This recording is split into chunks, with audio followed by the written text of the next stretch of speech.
საღამო მშვიდობის პირდაპირ ეთერში მუშაობას იწყებს ქრონიკის საინფორმაციო სამსახური დღის მთავარ სიახლეებს ლიგა ტურიაშვილი გაგაცნობთ. რუსთავი თბილისის დამაკავშირებელი ავტომაგისტრალის მშენებლობა აქტიურ რეჟიმში მიმდინარეობს. რუსთავის მაჟორიტარი დეპუტატი ზვია ძიძიგურის ინიციატივით სამუშაოების მიმდინარეობას ქალაქის მერი დავით ჯიქია და საკრებულოს თავმჯდომარე მუნიციპალური განვითარების ფონდის აღმასრულებელ დირექტორთან ერთად პირადად გაეცნენ. თემის დეტალებს რუსუდან გოგოლაძის მიერ მომზადებული სიუჟეტიდან შეიტყობთ. რუსთავიდან თბილისამდე გზა 15 წუთში დაიფარება. ასეთია პროექტის ძირითადი მიზანი, რომელიც საერთაშორისო მნიშვნელობის საავტომობილო გზის მონაკვეთის მოდერნიზაციას ითვალისწინებს. მშენებლობაზე ამ დროისთვის 250-მდე ადამიანია დასაქმებული, რომელთა უმრავლესობას ადგილობრივი მოსახლეობა წარმოადგენს. ავტომაგისტრალზე მიმდინარე სამუშაოების შესახებ დეტალური ინფორმაცია ცენტრალური და ადგილობრივი ხელისუფლების წარმომადგენლებმა პირადად მოისმინეს. მიმდინარეობს რუსთავი თბილისის მაგისტრალი ძალიან აქტიური მშენებლობა. მე კარგად მახსოვს მიხეილ სააკაშვილმა 2012 წელს არჩევნების წინ როგორ შეკრიბა მერიის თანამშრომლები და გამოაცხადა რომ ჩვენ ვიწყებთ ამ გზის მშენებლობას, როცა არც ტენდერი იყო ჩატარებული, არც პროექტი არსებობდა. ეხლა უკვე ეს 6 კილომეტრიანი მონაკვეთი, რომელიც რუსთავს უერთდება ბეტონით დაიფარება დეკემბრის თვეში და უკვე შესაძლებელი იქნება რომ ეს გზა 6 კილომეტრით უკვე ამ წლის ბოლოს ჩაერთოს უკვე მაგისტრალის პროგრამაში. აქ დასაქმებულია დაახლოებით 250-მდე კაცი, რუსთაველები არის 150 კაცზე მეტი, ფრონტის გაზდასთან ერთად დასაქმება გაიზრდება. სამუშაოები სწრაფი ტემპით მიმდინარეობს, ახლა ვინც ქალაქში აკვირდება, ღამის საათებში მუშაობენ, ძალიან კარგია. ხარისხიანად აკეთებენ, ასაც ვხედავთ, კეპნის კოეფიციენტი საკმაოდ მაღალი აქვს. კარგია იმით, რომ გაცილებით ნაკლები ავარიები იქნება ქალაქებს შორის და საერთოდ ეს გზა ყოველთვის ცნობილი იყო, იმიტომ რომ საკმაოდ დიდი ავტოშემთხვევები ხდებოდა ხოლმე.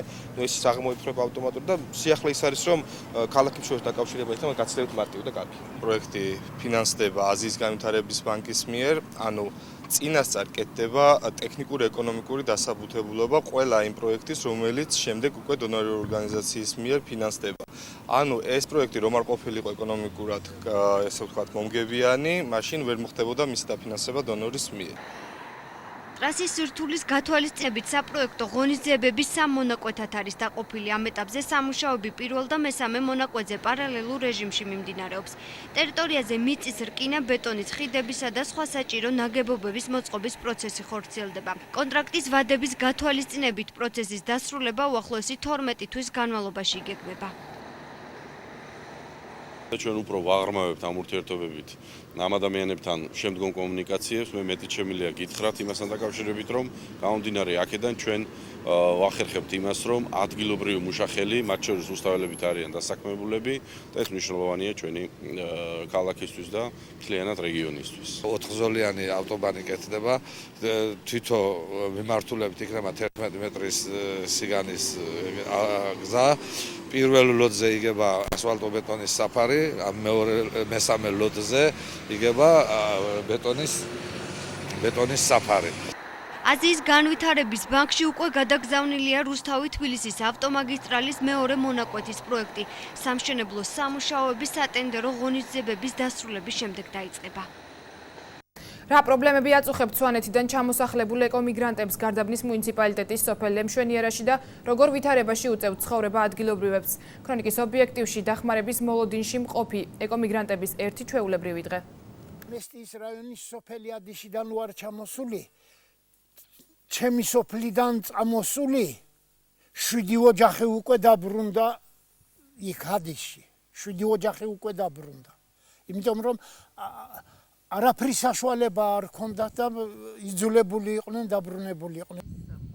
ასტერ ავალიანი ლემშვენიერაში ოჯახს მეცხოველეობით არჩენს. ამბობს, რომ წლების წინ სოფელში გაცილებით უკეთესი საცხოვრებელი პირობები იყო, თუმცა ახლა უკვე ზემო სვანეთიდან ჩამოსახლებული ეკომიგრანტთა ნაწილი სოფელს მძიმე სოციალური მდგომარეობის გამო ნელ-ნელა ტოვებს. მეურნეობა ძლიერი იყო. იმ პერიოდისათვის მე რომ ჩამოვედი 18,000 სული იყო მსხვილფეხა საქონელი ამ კომპლექსში 18,000 სული. ეგ ზოგიერთ ადგილას 2-3 მოსავალს ვიღებდით ყველა ჰექტრიდან.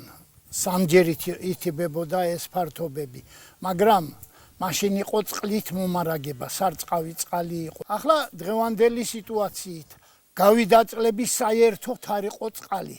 აი ამ იმ სარწყავ სისტემაში იმ ზემოსამგორის არხში 1 გრამი წყალი არ იყო.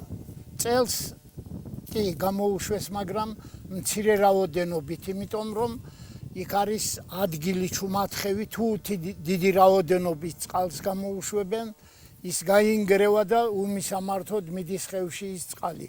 ვერ გამოიყენებს, ვერავინ ვერ გამოიყენებს. პრობლემაა მიწის დაკანონებასთან დაკავშირებითაც. მოსახლეობის დიდ ნაწილს სასოფლო-სამეურნეო ნაკვეთების სარგებლობაში აქვს გადაცემული, თუმცა მათი დაკანონება ამ დრომდე ვერ ხერხდება. შევარდნაძის პერიოდში საერთოდ იყო დაკანონებული ასეთნაირად, რომ ყველას უნდა მიეღო თითო ჰექტარი. მაგრამ ჩვენ აი ასე გვითხრეს, რომ თქვენ ხართო სასაზღვრო ზოლშიო და არ გეხებათ ესო. სასაზღვრო ზოლიდან 25 კილომეტრის მანძილზე არ უნდა გაიცესო ეს მიწებიო საკუთრებაშიო. და ამიტომ ის თვითო ჰექტარი ჩვენ არ შეგვხვდა. არავის არ აქვს საკუთრებაში არც 1 გრამი. გასულ საუკუნეში აშენებულ ამ საცხოვრებელ კორპუსებს კი სარეაბილიტაციო სამუშაოები წლები არ ჩატარებია, რაც ადგილობრივების მდგომარეობას კიდევ უფრო ამძიმებს. მათი თქმით, ამ ეტაპზე ყველაზე დიდ პრობლემას ზამთრის მოახლოება ქმნის, რადგან თითქმის ყველა კორპუსს სახურავი დაზიანებული აქვს. წყალი არა გვაქვს, წყლის პრობლემა გვაქვს, კანალიზაცია არა გვაქვს, რა თქმა უნდა. კრიშებს ხედავთ თქვენ თვითონ, რომ კრიშები არაფერი არ ახურია თავზე, წყალი ჩამოგდის. ოჯახ სახლებში წყალი ჩამოდის. ყველა ოთახში. სველი წერტილი არაფერი არ არსებობს ჩვენთან, არ არის სველი წერტილი, კანალიზაცია არა გვაქვს, არც სველი წერტილი არ არის. თივა საყიდელი გვაქვს, წლის წლამდე ვაგროვებთ თივის ფულს. ის საწყლად მიდის, ის ვორმაგი გადის ტუყში. რამდენად თოდოვართ მე 1-2 ძო ხამყავს ის საყიდელი მაქვს. მეტი საშუალება ახანე არაფერი არა, შემოსავალი ახანე არაფერი არ არის. ჩვენ ვითხოვთ რომ მოეწყოს რაღაცა კანალიზაცია. გადაიხუროს ეს ბინები. რო არ გვაწვიმდეს მაინც ზამთარში. ქარი ის უბედური ქარი და ბნელი გასაძლებია ჩვენთვის მოხუცებულებისთვის. შეშა აქ არა, გაზი აქ არა. შეშას ყიდულობთ პატარა მარშრუტკა როა ის 400-500 მანეთად. ვის აქვს იმის საშუალება? არავის. ამიტომ ძალიან გთხოვთ, თუ რამე საშუალებაა და უმორჩილესად რომ მივიდეს ის უფროსებთან, ვისაც ევალება ეს. დაუკანონებელი მიწები, ბუნებრივი აერის არარსებობაში და კომუნიკაციების მოწესრიგება ადგილობრივების პრობლემების ჩამონათვალში მხოლოდ გარკვეულ ნაწილს იკავებს.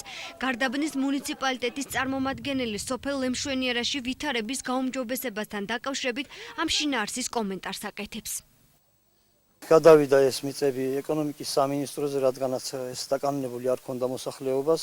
დაკანონებაშიც, რა ვიცი, მაშინდელმა მთავრობამ ხელი შეგვიშალა, რადგან სასაზღვრო ზოლია და არ შეიძლებოდა ვითომ ამ მიწების დაკანონება.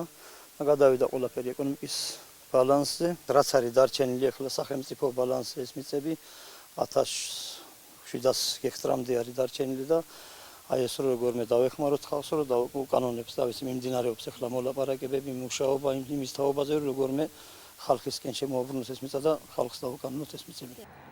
დევნილთა და განსახლების სამინისტროს ადგილობრივი ტერიტორიული ორგანოს ხელმძღვანელი განმარტავს, რომ ამ ეტაპზე უწყება სრულად არის ინფორმირებული არსებულ პრობლემასთან დაკავშირებით.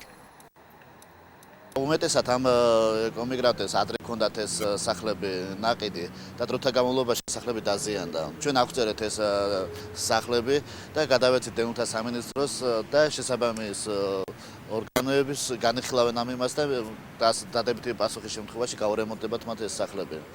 ასევე ეს ემიგრანტებს სპეციალური პროგრამა მუშავდება, რომელიც უახლოეს პერიოდში დევნილთა სამინისტრო დაამტკიცებს მათ მიმართ მიდგომას და ეს ხალხი, რომელიც დღეს იმყოფებიან ცოტა გაჭირვებულ მდგომარეობაში, სახელმწიფომ აიღო მასზე ზრუნველობა და ახალი რაღაც პროექტები კეთდება მათ მიმართ და უახლოეს პერიოდში, რომელსაც უმეტესობას ეს ნაყიდი სახლები არ აქვს საკუთრებაში გადაცემული, გადაეცემათ ეს საკუთრებაში. ვიდრე ეკომიგრანტებთან მიმართებაში ახალი სახელმწიფო პროგრამები ამოქმედდება, სოფელ ლემშვენიერას მოსახლეობას ყოველდღიურ პრობლემებთან გამკლავება საკუთარი ძალებით უწევს. 2015 წლის მარტიდან მსუბუქი ავტომობილებისთვის ტექნიკური დათვალიერება სავალდებულო ხდება. მთავრობა ტექნიკური დათვალიერების შემოღების მთავარ მოტივად ევროპასთან ასოცირების ხელშეკრულებით აღებულ ვალდებულებებს ასახელებს. რამდენად შეძლებს საქართველოს ავტოპარკი ევროსტანდარტებით გათვალისწინებული მოთხოვნების დაკმაყოფილებას, ქრისტინა ასლამაზაშვილი მოგიყვებათ.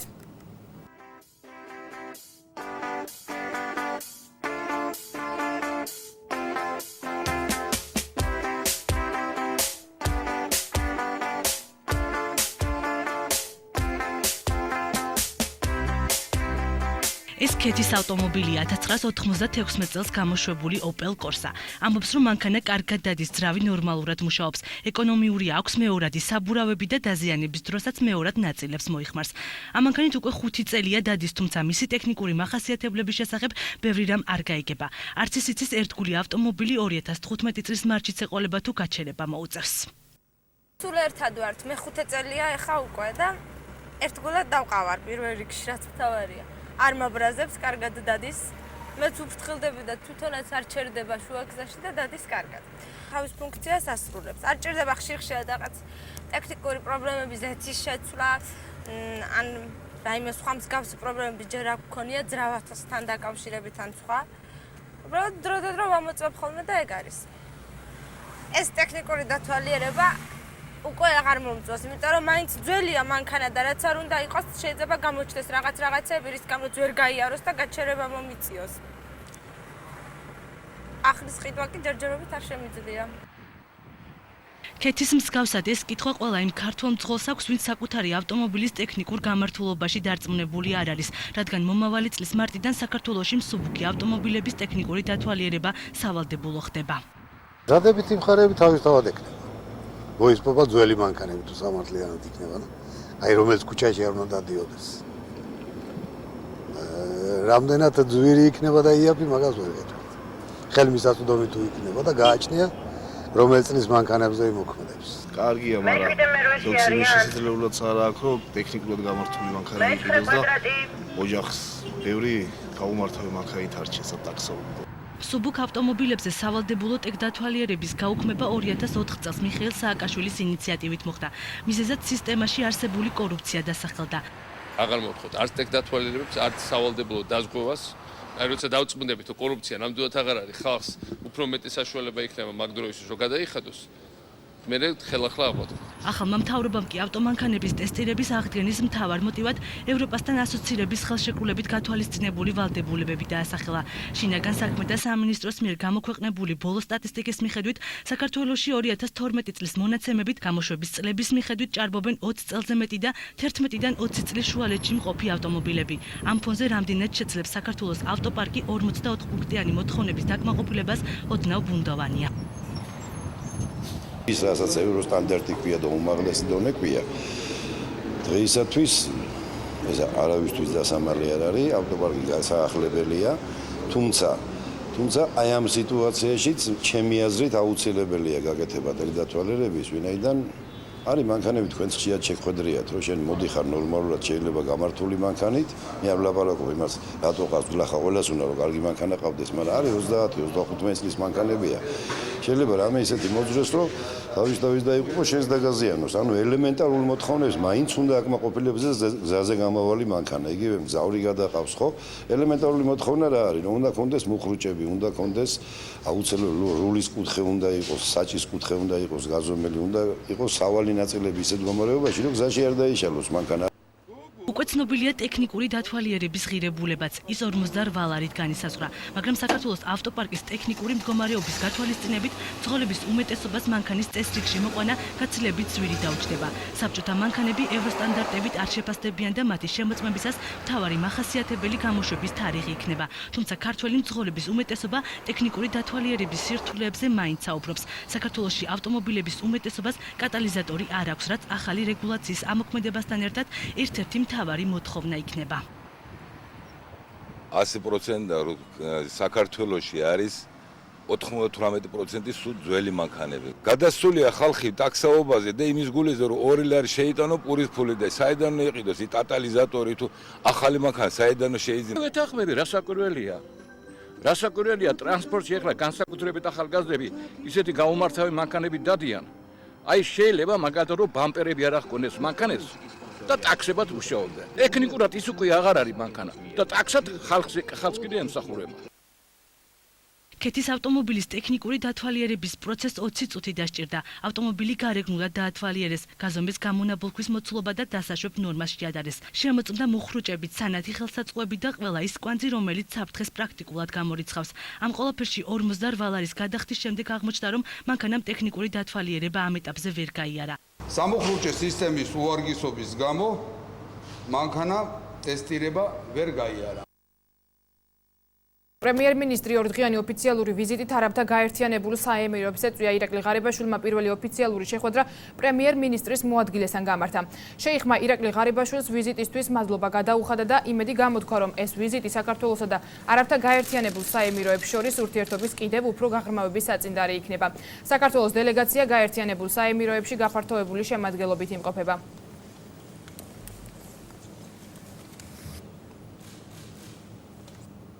საქართველოს შეიარაღებული ძალების მეხუთე ქვეითი ბრიგადის 51 ბატალიონის სამხედროები ავღანეთში აისაფის მისიაში მონაწილეობის მისაღებად გაემგზავრნენ. გაცილების ცერემონიას გორში თავდაცვის მინისტრი, გენერალური შტაბის უფროსი და საქართველოს შეიარაღებული ძალების წარმომადგენლები დაესწრნენ. სიტყვით მიმართვისას ირაკლი ალასანიამ ქართველ სამხედროებს სამშობლოში მშვიდობით დაბრუნება უსურვა.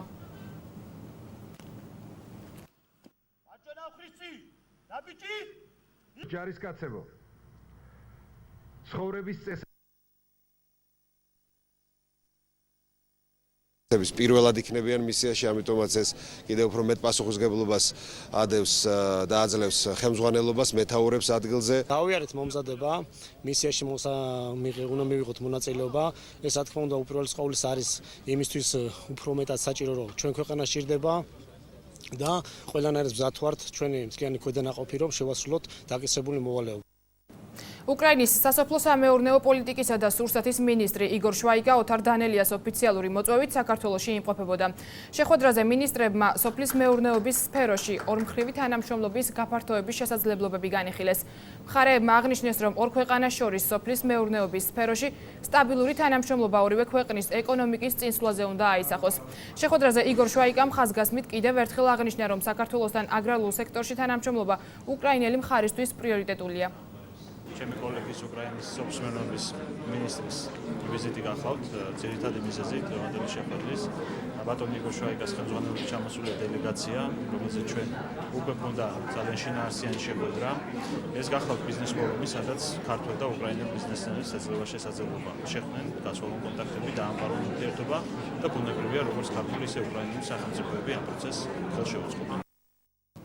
შინაგან საქმეთა სამინისტროს თანამშრომლებმა ოპერატიული ინფორმაციის საფუძველზე ჩატარებული საგამოძიებო ღონისძიებების შედეგად 1979 წელს დაბადებული პირი განსაკუთრებით დიდი ოდენობით ნარკოტიკული საშუალებების უკანონო შეძენა შენახვის ბრალდებით თბილისში დააკავეს.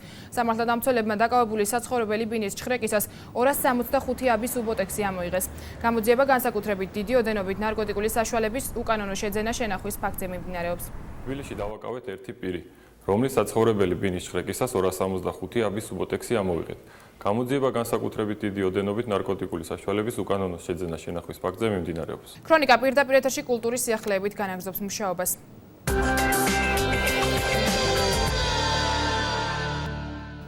რუსთავის მხატვართა გაერთიანება გამა ახალი სეზონისთვის მზადებას იწყებს. მხატვრები ორი პერსონალური და ერთი ჯგუფური გამოფენის გამართვას გეგმავენ.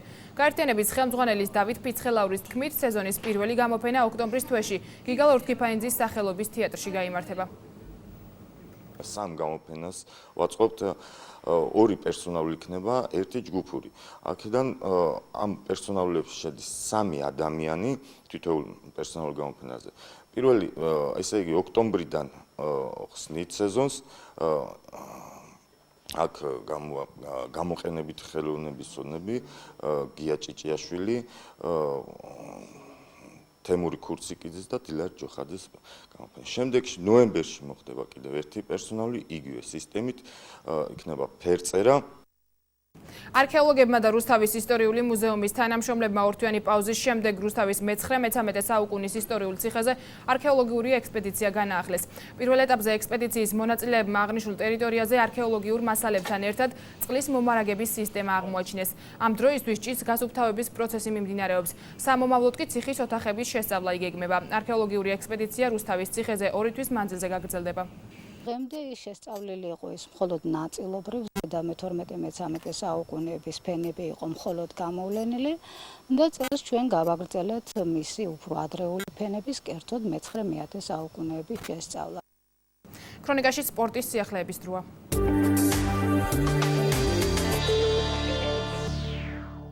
საქართველოს მორაგბეთა ეროვნულ ჩემპიონატში ერთთვიანი შესვენებაა. მიზეზი თბილისის კავკასიელების ევროთასებზე მონაწილეობაა. პაუზას ნაყოფიერად იყენებენ რუსთაველი მორაგბეები, რომლებიც ჩემპიონატის ლიდერები არიან. მხარების წარმომადგენლებმა პირველობის განახლებამდე რუსთავის რაგბის სტადიონზე შემაჯამებელი პრესკონფერენცია გამართეს. რუსთავის ხარები მიმდინარე ეროვნულ პირველობაზე წარმატებული სტარტის შემდეგ 12 ქულით მეორე ადგილზე იმყოფება. ჩატარებული 4 შეხვედრიდან რუსთაველმა მორაგბეებმა 2 თამაში მოიგეს. ერთი ფრედ დაასრულეს და ერთში დამარცხდნენ. თუმცა წაგების მიუხედავად ქულის აღება მაინც მოახერხეს. შესვენების შემდეგ გეგმავთ პრემიალური ქულით მოგებას რამოდენიმე თამაშს, იმიტომ რომ ძალიან საჭირო ქულები უნდა ავიღოთ, რაც დაგვაკლდა ამჟამად. და შედეგზე ვიქნებით ორიენტირებულები მაქსიმალურად. 4 ტურის შემდეგ მეორე ადგილზე ვართ და იმედია რომ ჩემპიონატის ბოლოსკენ 6 ევროპში ვიქნებით და პლეი-ოფის თამაში შევიძლებთ. შედეგიანად აფასებს გასულ შეხვედრებს რუსთავის ხარების მთავარი მწვრთნელი. როგორც ლევან გელაძემ რუსთავის რაგბის სტადიონზე გამართულ პრესკონფერენციაზე აღნიშნა, გუნდის თამაშით ამ ეტაპზე კმაყოფილია. სტარტი კარგია, იქიდან გამომდინარე, რომ მეორე ადგილზე ვართ, მაგრამ 4 თამაში ვითამაშ და 4-ვეს ყველა სხვანაირად ვითამაშა გუნდმა.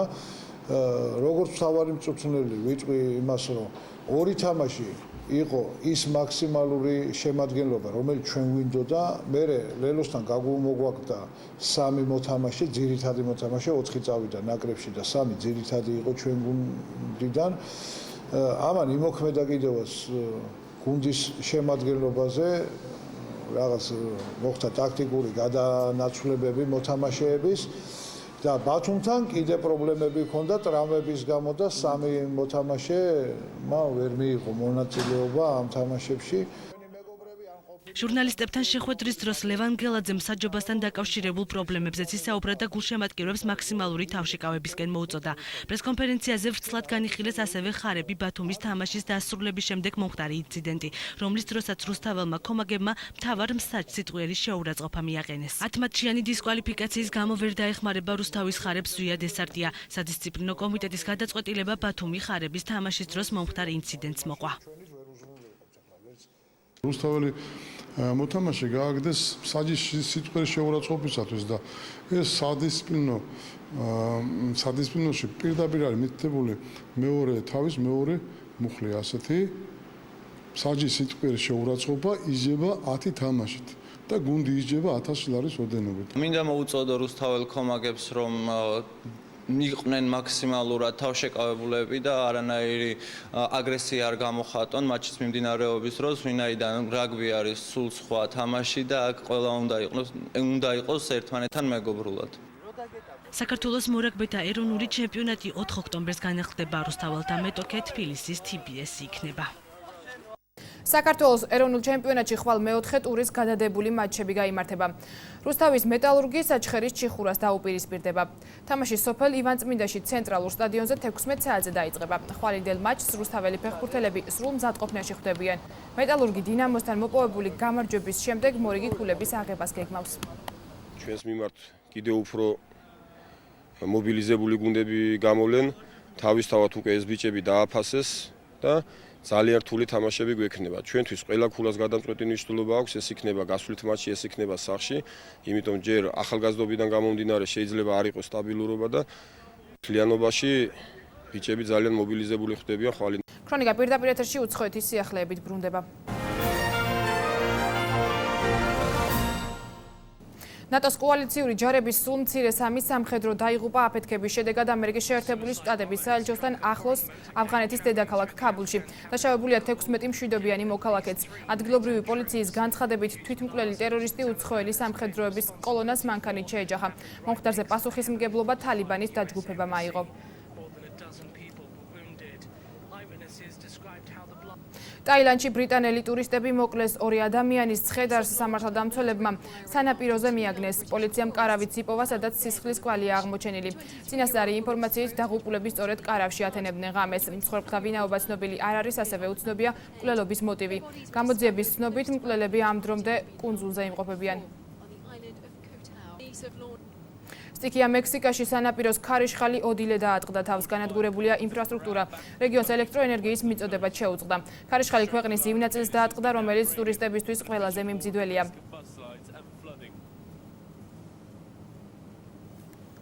სტიქია მექსიკაში ფილიპინებზე ვულკანი მაიონი გააქტიურდა ამ დროისთვის.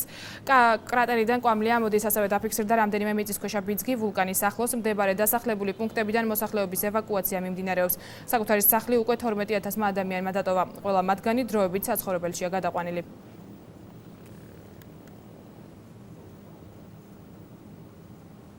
გამოშვების ბოლოს ნახოთ, როგორი ამინდია მოსალოდნელი ხვალ ჩვენს რეგიონში.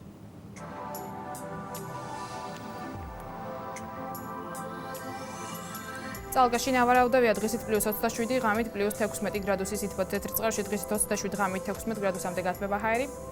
მაისში მოსალოდნელია დღისით 27, ღამით ასევე 16 გრადუსი სითბო. ბოლნისში დღისით 29, ღამით 18 გრადუსი დაფიქსირდება. ვარნეულში დღისით 27, ღამით 16 გრადუსი იქნება. რაც შეეხება თბილისს, აქ ტემპერატურა დღისით 29, ღამით 18 გრადუსამდე გათბება. გარდამაში მოსალოდნელია დღისით 27, ღამით 16, ხოლო ჩვენს ქალაქში დღისით 27, ღამით 17 გრადუსი სითბო.